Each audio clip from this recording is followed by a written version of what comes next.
Hello viewers, namaste, welcome back to my new video. അപ്പോൾ ഇന്ന് നമ്മൾ ഈ വീഡിയോ നോക്കുന്നത് ബാങ്ക് നിഫ്റ്റിയിലെ ആ ഒരു മൂവ്മെൻറ്റ് വന്നൊരു 15-50 ശേഷം ഒരു മൂവ്മെൻറ്റ് വന്നല്ലോ. ആ ഒരു മൂവ്മെൻറ്റിൽ നമ്മുടെ സോഫ്റ്റ് വന്നൊരു ട്രേഡാണ്. ഞാൻ ബാങ്ക് നിഫ്റ്റിയുടെ പുട്ട് ഓപ്ഷൻ 58,000 കാണിക്കുന്നത്.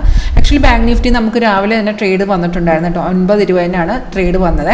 അപ്പോൾ നമ്മുടെ സോഫ്റ്റിനകത്ത് ഓപ്ഷൻ്റെ ഇതുപോലെ സെപ്പറേറ്റ് ചാർട്ടുണ്ട്.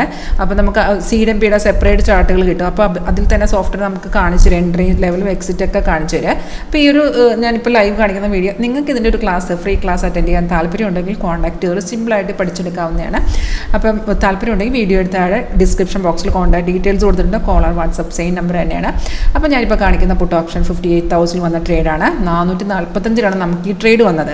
നമുക്ക് ബൈസിക്കിൾ വന്ന്, പക്ഷേ നമുക്കത് കണ്ട കൺഫർമേഷൻ കിട്ടിയില്ലായിരുന്നു. കൺഫർമേഷൻ ബൈ എൻട്രി വന്ന ശേഷം താഴത്തെ നമ്മുടെ ബാറില്ലേ, അത് നമ്മുടെ കൺഫർമേഷൻ ബാറാണ്. അത് ഗ്രീനും ആയിരിക്കണം, പ്രൈസ് ഇവിടെ ബൈ സോണും ആയിരിക്കണം. അപ്പോൾ നമുക്ക് ആ ഒരു ട്രേഡ് വന്നപ്പോൾ അത് കൺഫേം അല്ലായിരുന്നു.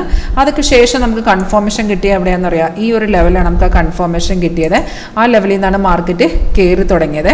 അവിടെ നമ്മൾ നോക്കുകയാണെന്നുണ്ടെങ്കിൽ ഈ പ്രൈസ് എന്ന് പറയുമ്പോഴത്തേക്കും ഒരു 407 നിന്ന് ഒരു മൂവ്മെൻറ്റ് 419 വരെ മാർക്കറ്റ് ഈ ഒരു ക്യാൻഡിൽ കയറിയിട്ടുണ്ട്. അപ്പോൾ അതിൻ്റെ ഇടയ്ക്ക് നമുക്ക് ആ എൻട്രി എടുക്കാമായിരുന്നു. അതായത് നമ്മുടെ ആക്ച്വൽ എൻട്രീനെക്കാട്ടിലും താഴെയാണ് നമുക്ക് കൺഫർമേഷൻ എൻട്രി കിട്ടിയത്. അവിടെ നല്ല രീതിയിൽ മാർക്കറ്റ് കയറിയിട്ടുണ്ടായിരുന്നു. അപ്പോൾ നമുക്ക് താഴെ ടാർഗറ്റ് ഉണ്ട് കേട്ടോ, 489, 525, 560 ഇങ്ങനെ 3 ടാർഗറ്റ് കൊടുത്തിട്ടുണ്ട്. ഈ ടാർഗറ്റ് വരുമ്പോൾ നമുക്ക് എക്സിറ്റ് ചെയ്ത് മാറാവുന്നതാണ്.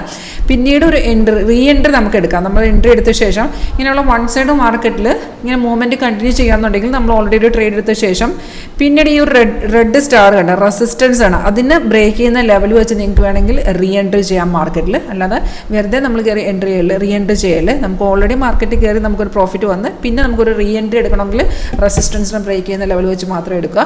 അപ്പോൾ ഇതിൻ്റെ ഒരു ക്ലാസ് ഇത് എങ്ങനെയാണ് വർക്ക് ചെയ്യുന്നത്, അതുപോലെ ഇത് എങ്ങനെയാണ് ഈ സ്ട്രൈക്ക് ചൂസ് ചെയ്യുന്നുള്ളതൊക്കെ നിങ്ങൾക്ക് ഇതിൻ്റെ ഒരു ക്ലാസ് അറ്റൻഡ് ചെയ്യാൻ താല്പര്യമുണ്ടെങ്കിൽ കോൺടാക്ട് ചെയ്യുന്നു. Thank you.